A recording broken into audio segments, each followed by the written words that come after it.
समागत्य वेदरूपमनामयं तुष्टावपरया भक्ता वालखिल्यादिभिर्वृतं देवसुरैः सदा वन्द्यं ग्रहैश्च परिवेष्टितं ध्यायन् स्तवन् पठन् नाम यः सूर्यकवचं सदा।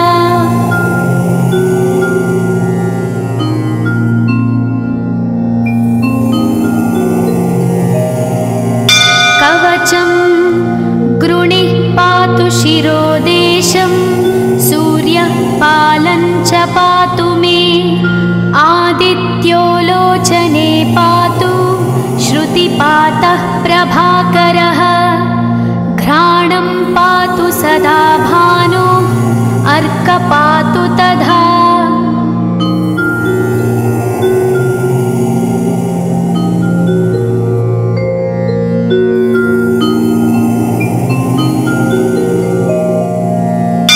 जिह्वं पातु जगन्नाथः कण्ठं पातु विभावसु स्कन्धौ ग्रहपतिः पातु भुजौ पातु प्रभाकरः अहस्करः पातु हस्तौ हृदयं पातु भानुमान्।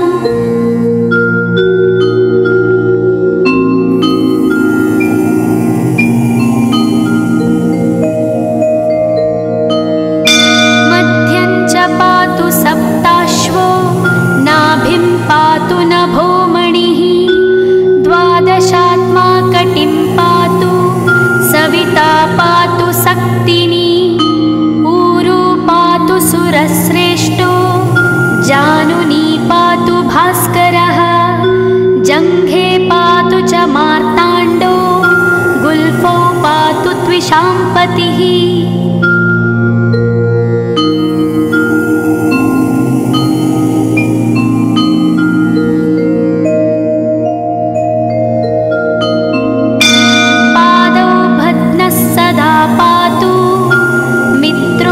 सकलं वपुः वेदत्रयात्मकस्वामिन् नारायण जगत्पते आयतयामं तं कञ्ची द्वेदरूपः प्रभाकरः स्तोत्रेणानेन सन्तुष्टो वालखिल्यादिभिर्वृतः।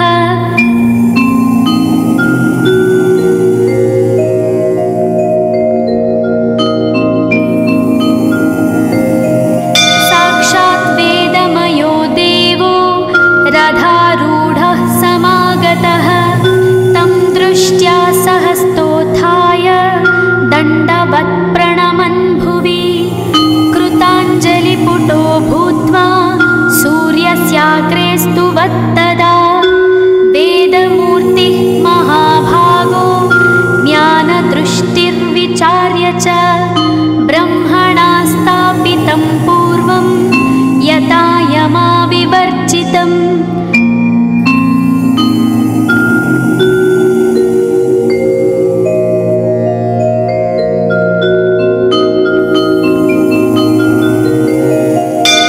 सत्त्वप्रधानं शुक्लाख्यं वेदरूपमनामयं शब्दब्रह्ममयं वेदं सत्कर्म ब्रह्मवाचकम् मुनिमध्यापयामास प्रथमं सविता स्वयं तेन प्रथमदत्तेन वेदेन परमेश्वरः यज्ञवल्क्यो मुनिश्रेष्ठः कृतकृत्यो भवत्तदा।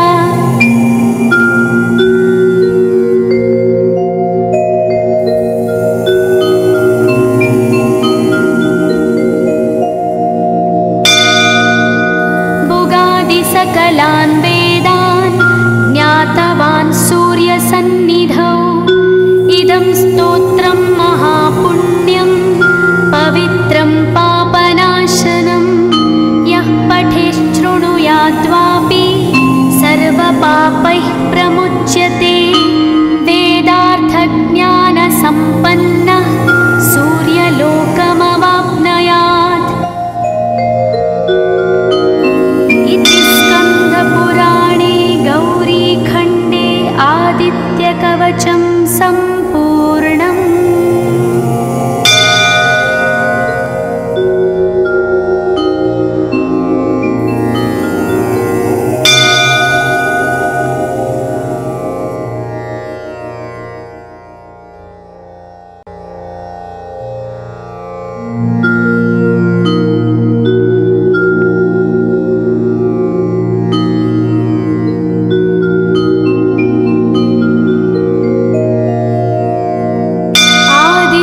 कवचं ध्यानम् उदयाचलमागत्य वेदरूपमनामयं तुष्टावपरया भक्ता वालखिल्यादिभिर्वृतं देवसुरैः सदा वन्द्यं ग्रहैश्च परिवेष्टितं ध्यायन् स्तवन् पठन् नाम यः सूर्यकवचं सदा।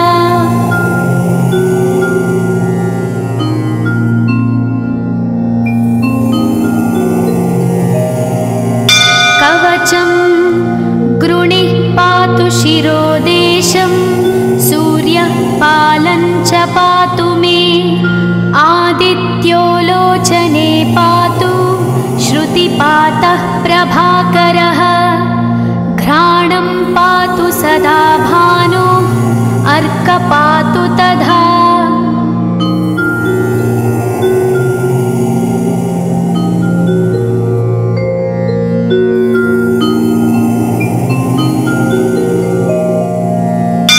जिह्वं पातु जगन्नाथः कण्ठं पातु विभावसु स्कन्धौ ग्रहपतिः पातु भुजौ पातु प्रभाकरः आहस्करः पातु हस्तौ हृदयं पातु भानुमान्।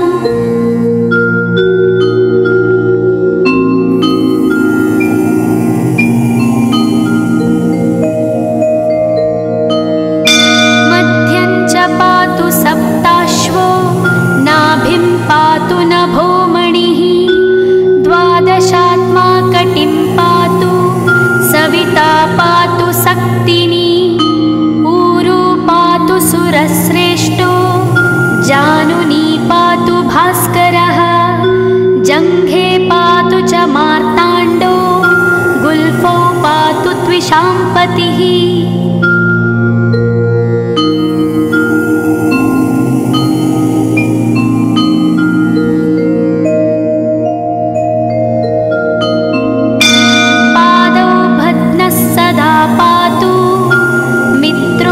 सकलं वपुः वेदत्रयात्मकस्वामिन् नारायण जगत्पते आयतयामं तं कञ्ची द्वेदरूपः प्रभाकरः स्तोत्रेणानेन सन्तुष्टो वालखिल्यादिभिर्वृतः।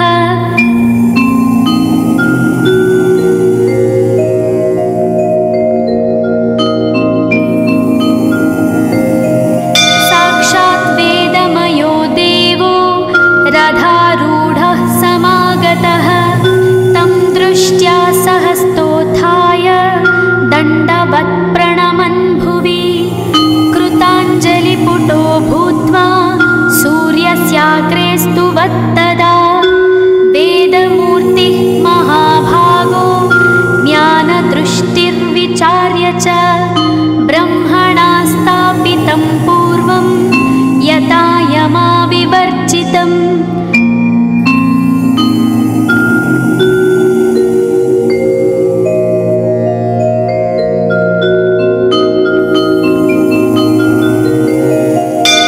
सत्त्वप्रधानं शुक्लाख्यं वेदरूपमनामयं शब्दब्रह्ममयं वेदं सत्कर्म ब्रह्मवाचकम् मुनिमध्यापयामास प्रथमं सविता स्वयं तेन प्रथमदत्तेन वेदेन परमेश्वरः यज्ञवल्क्यो मुनिश्रेष्ठः कृतकृत्यो भवत्तदा।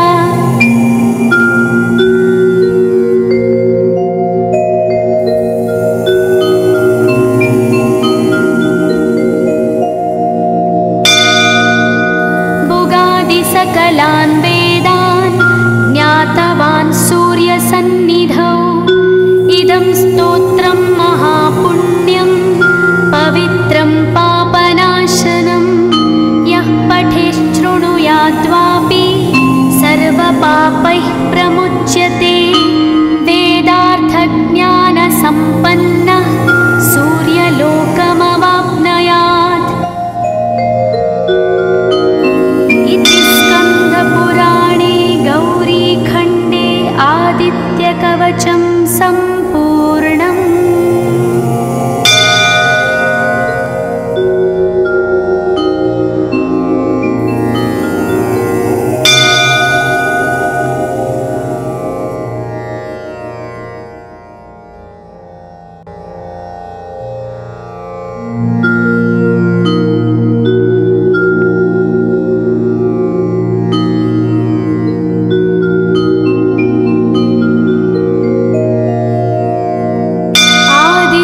कवचं ध्यानम् उदयाचलमागत्य वेदरूपमनामयं तुष्टावपरया भक्ता वालखिल्यादिभिर्वृतं देवसुरैः सदा वन्द्यं ग्रहैश्च परिवेष्टितं ध्यायन् स्तवन् पठन् नाम यः सूर्यकवचं सदा।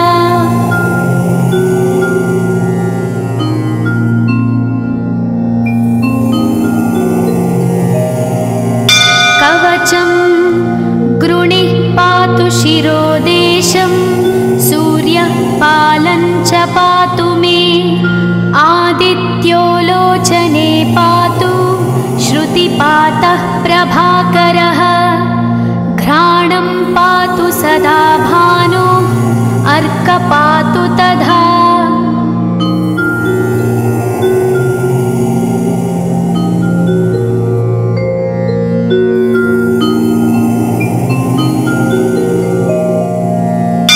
जिह्वं पातु जगन्नाथः कण्ठं पातु विभावसु स्कन्धौ ग्रहपतिः पातु भुजौ पातु प्रभाकरः आहस्करः पातु हस्तौ हृदयं पातु भानुमान्।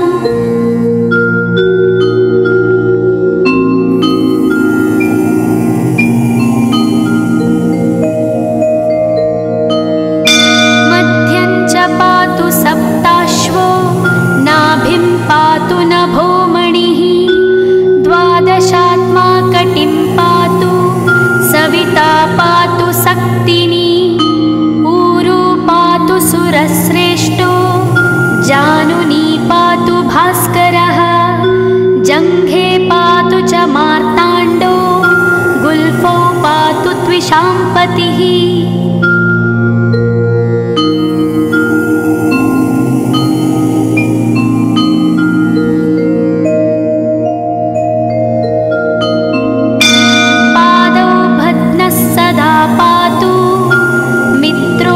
सकलं वपुः वेदत्रयात्मकस्वामिन् नारायण जगत्पते आयतयामं तं कञ्ची द्वेदरूपः प्रभाकरः स्तोत्रेणानेन सन्तुष्टो वालखिल्यादिभिर्वृतः।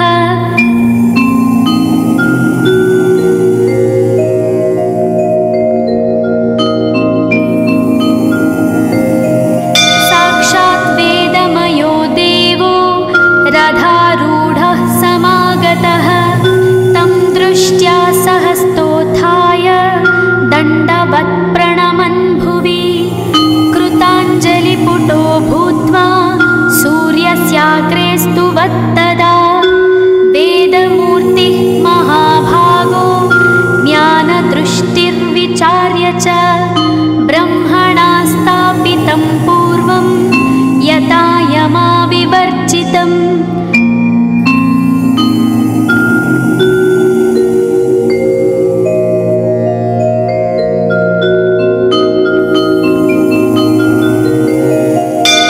सत्त्वप्रधानं शुक्लाख्यं वेदरूपमनामयं शब्दब्रह्ममयं वेदं सत्कर्म ब्रह्मवाचकम् मुनिमध्यापयामास प्रथमं सविता स्वयं तेन प्रथमदत्तेन वेदेन परमेश्वरः यज्ञवल्क्यो मुनिश्रेष्ठः कृतकृत्यो भवत्तदा।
कवचं ध्यानम् उदयाचलमागत्य वेदरूपमनामयं तुष्टावपरया भक्ता वालखिल्यादिभिर्वृतं देवसुरैः सदा वन्द्यं ग्रहैश्च परिवेष्टितं ध्यायन् स्तवन् पठन् नाम यः सूर्यकवचं सदा।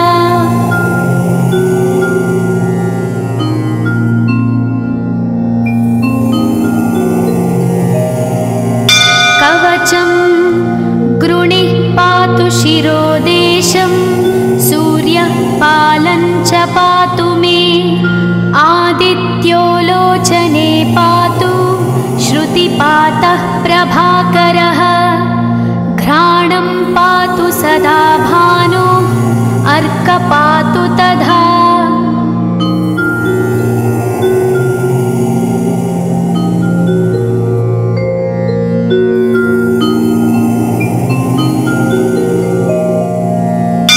जिह्वं पातु जगन्नाथः कण्ठं पातु विभावसु स्कन्धौ ग्रहपतिः पातु भुजौ पातु प्रभाकरः अहस्करः पातु हस्तौ हृदयं पातु भानुमान्।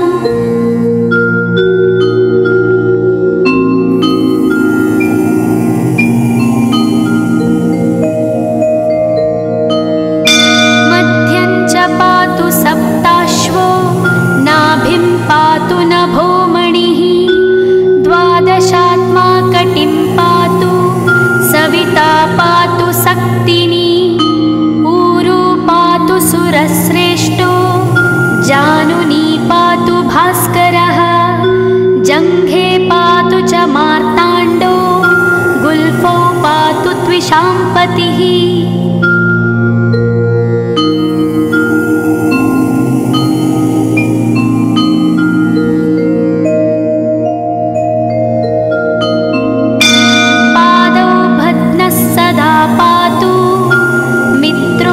सकलं वपुः वेदत्रयात्मकस्वामिन् नारायण जगत्पते आयतयामं तं कञ्ची द्वेदरूपः प्रभाकरः स्तोत्रेणानेन सन्तुष्टो वालखिल्यादिभिर्वृतः।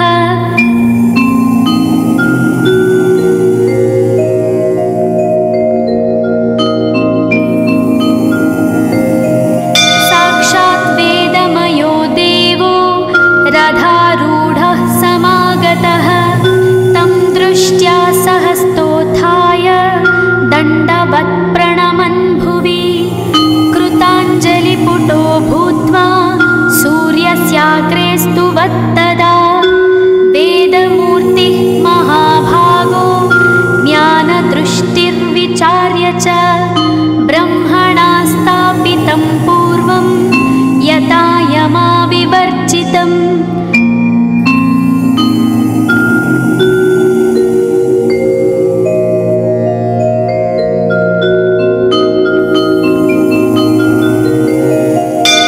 सत्त्वप्रधानं शुक्लाख्यं वेदरूपमनामयं शब्दब्रह्ममयं वेदं सत्कर्म ब्रह्मवाचकम् मुनिमध्यापयामास प्रथमं सविता स्वयं तेन प्रथमदत्तेन वेदेन परमेश्वरः यज्ञवल्क्यो मुनिश्रेष्ठः कृतकृत्यो भवत्तदा।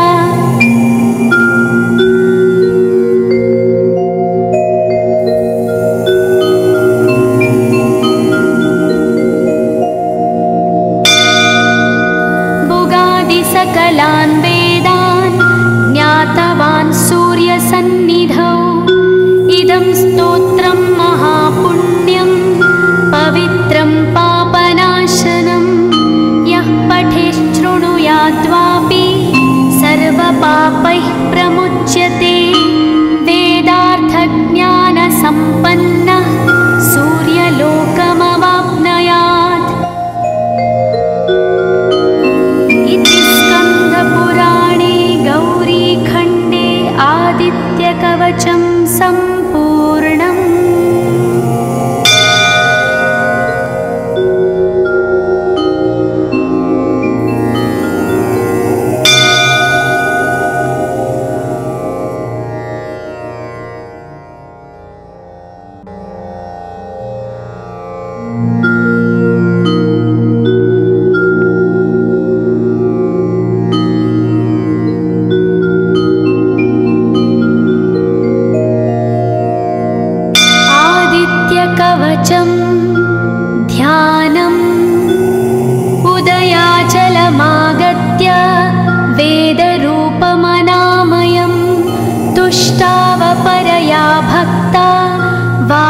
बालखिल्यादिभिर्वृतं देवसुरैः सदा वन्द्यं ग्रहैश्च परिवेष्टितं ध्यायन् स्तवन् पठन् नाम यः सूर्यकवचं सदा।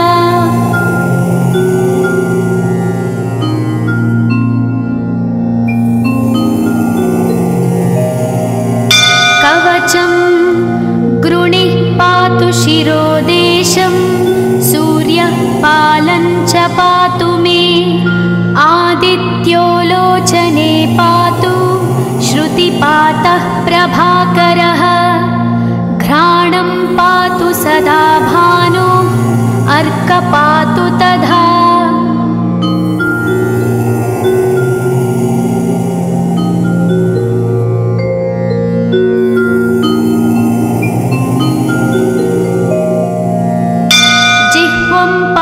जगन्नाथः कण्ठं पातु विभावसु स्कन्धौ ग्रहपतिः पातु भुजौ पातु प्रभाकरः अहस्करः पातु हस्तौ हृदयं पातु भानुमान्।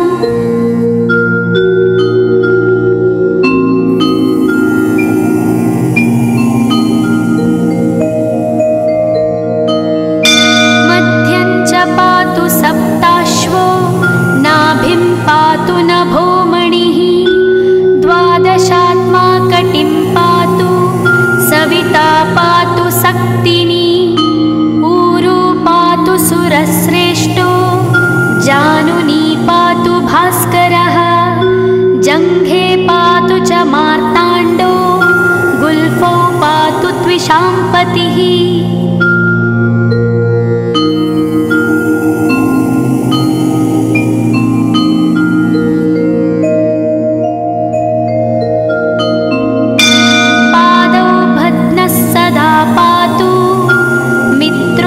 सकलं वपुः वेदत्रयात्मकस्वामिन् नारायण जगत्पते आयतयामं तं कञ्ची द्वेदरूपः प्रभाकरः स्तोत्रेणानेन सन्तुष्टो बालखिल्यादिभिर्वृतः।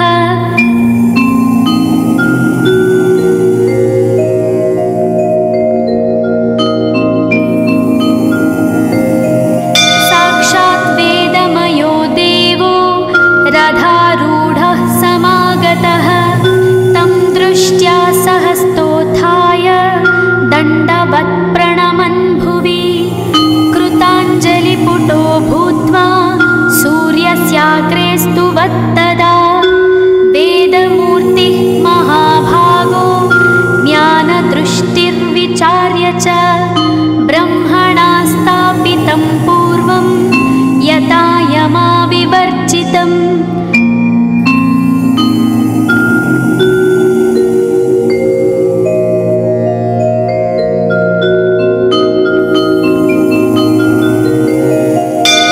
सत्त्वप्रधानं शुक्लाख्यं वेदरूपमनामयं शब्दब्रह्ममयं वेदं सत्कर्म ब्रह्मवाचकम् मुनिमध्यापयामास प्रथमं सविता स्वयं तेन प्रथमदत्तेन वेदेन परमेश्वरः यज्ञवल्क्यो मुनिश्रेष्ठः कृतकृत्यो भवत्तदा।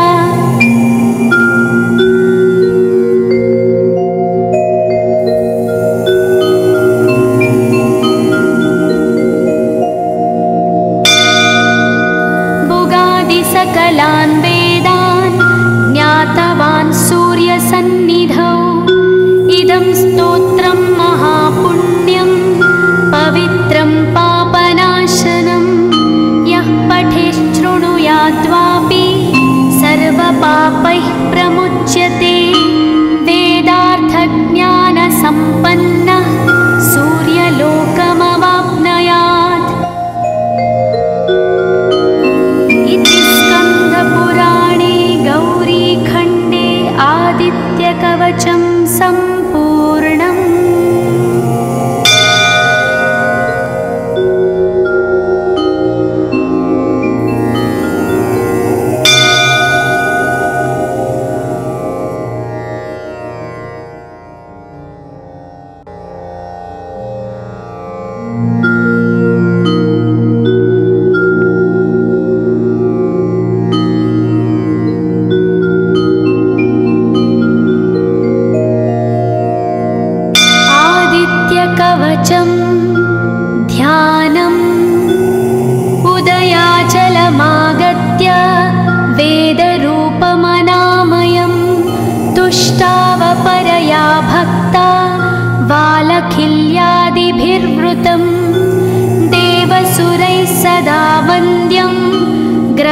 सूर्यैश्च परिवेष्टितं ध्यायन् स्तवन् पठन् नाम यः सूर्यकवचं सदा।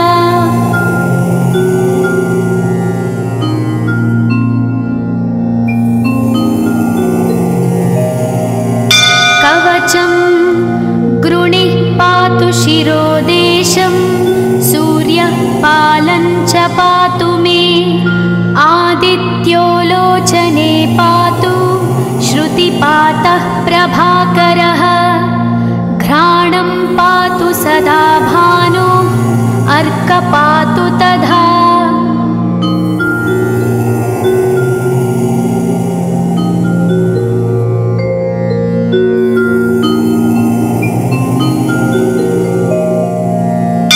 जिह्वं पातु जगन्नाथः कण्ठं पातु विभावसु स्कन्धौ ग्रहपतिः पातु भुजौ पातु प्रभाकरः आहस्करः पातु हस्तौ हृदयं पातु भानुमान्।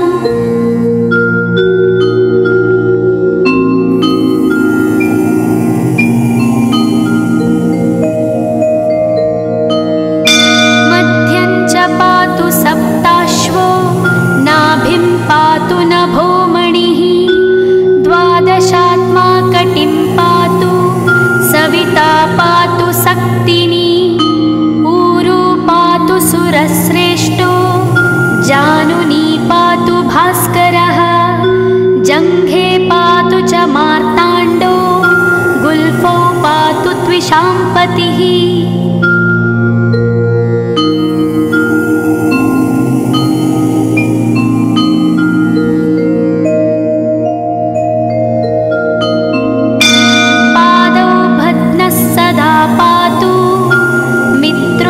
सकलं वपुः वेदत्रयात्मकस्वामिन् नारायण जगत्पते आयतयामं तं कञ्ची द्वेदरूपः प्रभाकरः स्तोत्रेणानेन सन्तुष्टो बालखिल्यादिभिर्वृतः।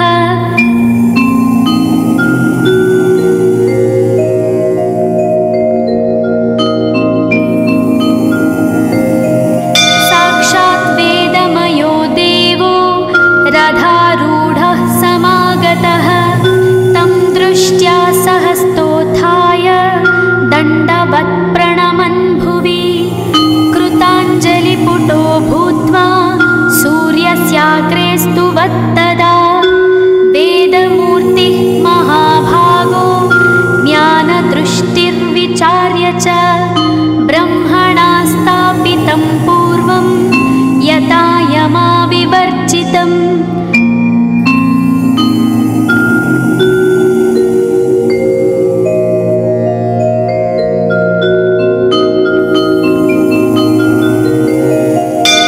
सत्त्वप्रधानं शुक्लाख्यं वेदरूपमनामयं शब्दब्रह्ममयं वेदं सत्कर्म ब्रह्मवाचकम् मुनिमध्यापयामास प्रथमं सविता स्वयं तेन प्रथमदत्तेन वेदेन परमेश्वरः यज्ञवल्क्यो मुनिश्रेष्ठः कृतकृत्यो भवत्तदा।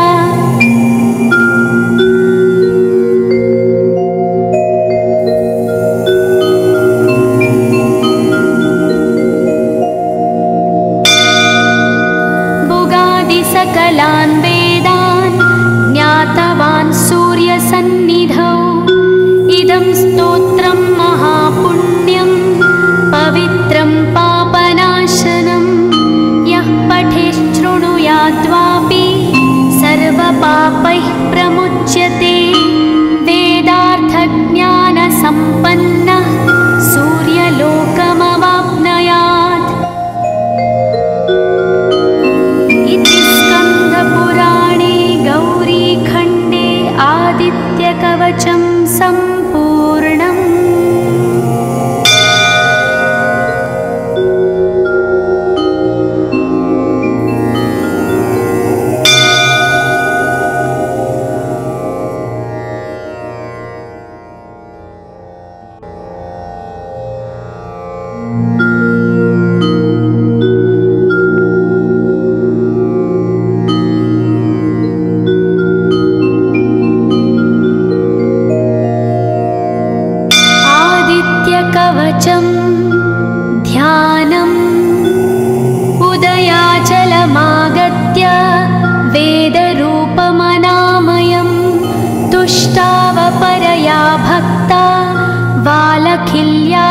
देवैर्वृतं देवसुरैः सदा वन्द्यं ग्रहैश्च परिवेष्टितं ध्यायन् स्तवन् पठन् नाम यः सूर्यकवचं सदा।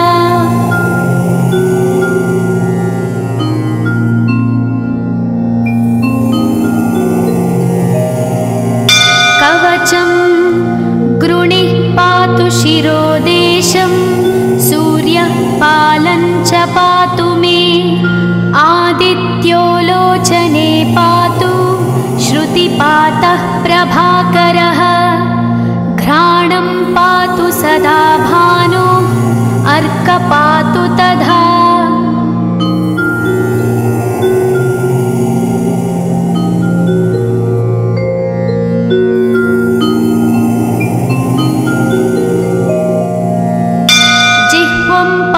जगन्नाथः कण्ठं पातु विभावसु स्कन्धौ ग्रहपतिः पातु भुजौ पातु प्रभाकरः अहस्करः पातु हस्तौ हृदयं पातु भानुमान्।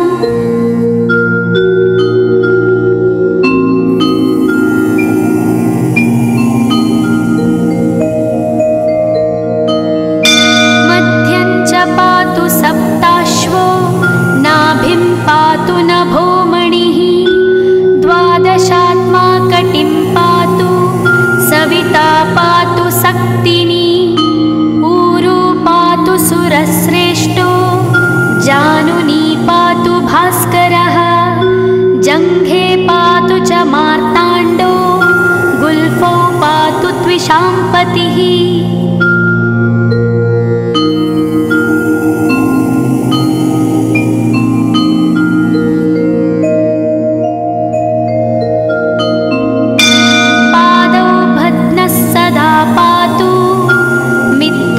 सकलं वपुः वेदत्रयात्मकस्वामिन् नारायण जगत्पते आयतयामं तं कञ्ची द्वेदरूपः प्रभाकरः स्तोत्रेणानेन सन्तुष्टो बालखिल्यादिभिर्वृतः।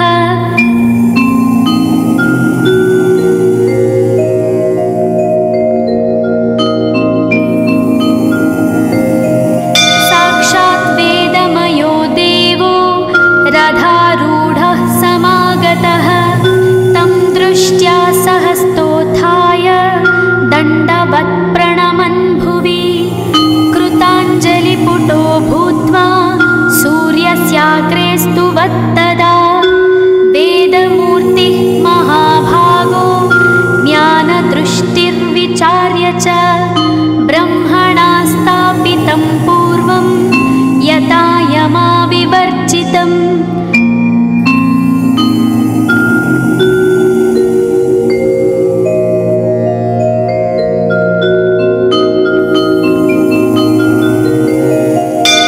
सत्त्वप्रधानं शुक्लाख्यं वेदरूपमनामयं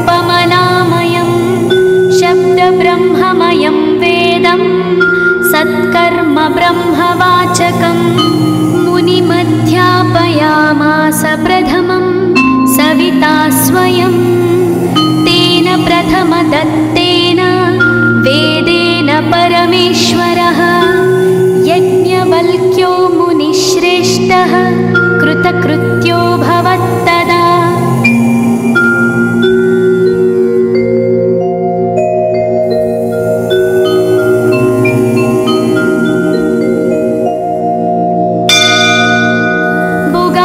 सकलान् वेदान् ज्ञातवान् सूर्यसन्निधौ इदं स्तोत्रं महापुण्यं पवित्रं पापनाशनं यः पठेच्छृणुयाद्वापि सर्वपापैः प्रमुच्यते वेदार्थज्ञानसम्पन्नः सूर्यलोकमवाप्नुयात्। पुराणे गौरीखण्डे आदित्यकवचं सम्पूर्णम्।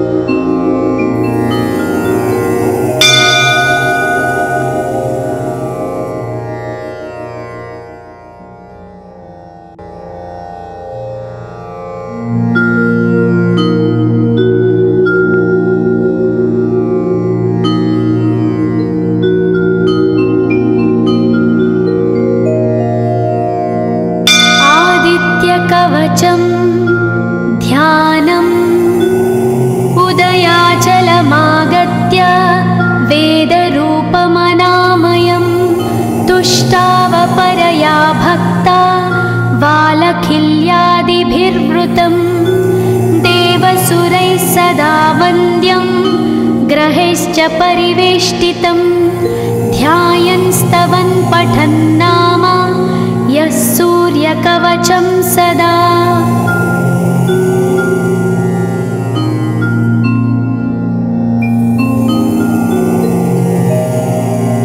कवचं गृणिः पातु शिरोदेशं सूर्यः पालं च पातु मे आदित्यो लोचने पातु श्रुतिपातः प्रभाकरः घ्राणं पातु सदा भानो अर्कपातु तथा।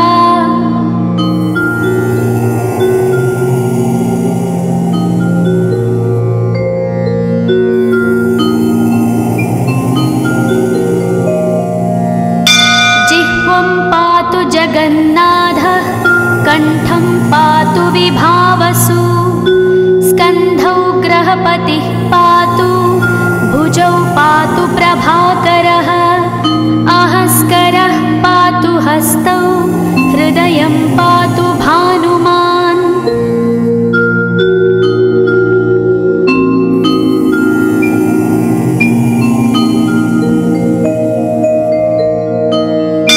मध्यं च पातु सप्ताश्वो नाभिं पातु नभोमणिः द्वादशात्मा कटिं पातु सविता पातु सक्तिनी ऊरू पातु सुरश्रेष्ठो जानुनी पातु भास्करः जङ्घे पातु च मार्ताण्डो गुल्फौ पातु त्विषाम्पतिः।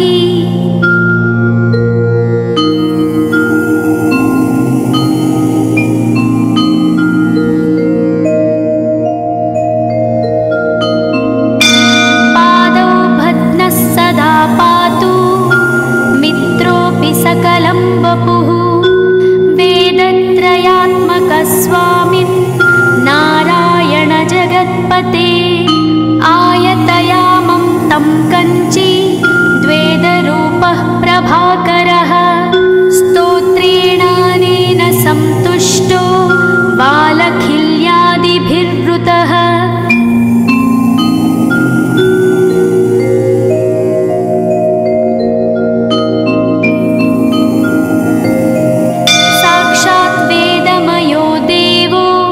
रथारूढः समागतः तं दृष्ट्या सहस्तोत्थाय दण्डवत् प्रणमन् भुवि कृताञ्जलिपुटो भूत्वा सूर्यस्याग्रे स्तुवत्तदा वेदमूर्तिः महाभागो ज्ञानदृष्टिर्विचार्य च ब्रह्मणा स्थापितं पूर्वं यथा यमाविवर्जितम्।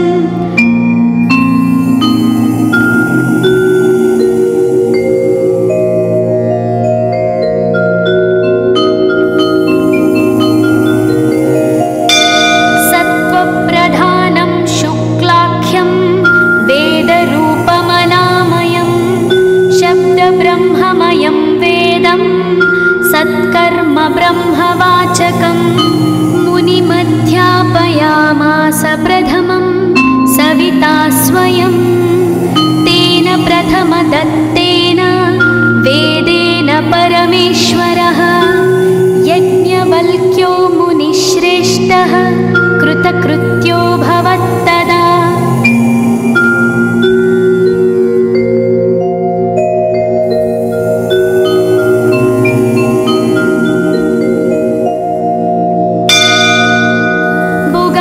सकलान् वेदान् ज्ञातवान् सूर्यसन्निधौ इदं स्तोत्रं महापुण्यं